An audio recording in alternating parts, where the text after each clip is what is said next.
পবিত্র হজ কেবল একটি ধর্মীয় আচার বা ইবাদত নয়, এটি ত্যাগ, সহমর্মিতা ও মুসলিম উম্মার বিশ্বজনীন ভ্রাতৃত্ববোধের এক অনন্য প্রতীক। প্রতিবছর বিশ্বের নানা প্রান্তের লাখো মুসলমান যখন মক্কার পবিত্র ভূমিতে সমবেত হন, তখন তাদের কুরবানির পশুর গোস্ত হয়ে ওঠে পৃথিবীর আনাচে কানাচে ছড়িয়ে থাকা লাখো অসহায় মানুষের ক্ষুধার অন্ন।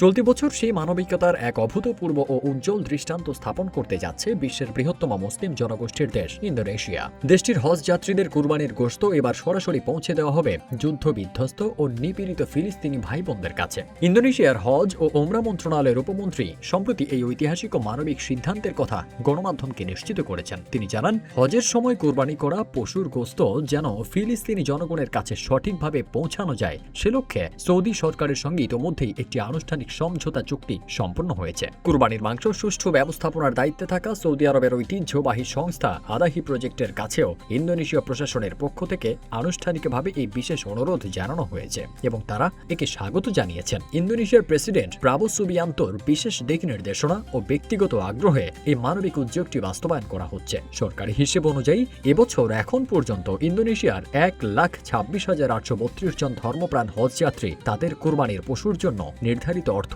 সরকারি তহবিলে পরিশোধ করেছেন। ফিলিস্তিনের অবরুদ্ধ ও দুর্গত মানুষের পাশে দাঁড়াতে মুসলিম বিশ্বের এই অভিনব উদ্যোগ নিঃসন্দেহে ভ্রাতৃত্ব ও মানবতার এক অনন্য উদাহরণ। হজের মূল শিক্ষাই হল ব্যক্তিগত ইবাদতের গণ্ডি পেরিয়ে মানব কল্যাণ ও পারস্পরিক সহযোগিতার হাত বাড়িয়ে দেওয়া।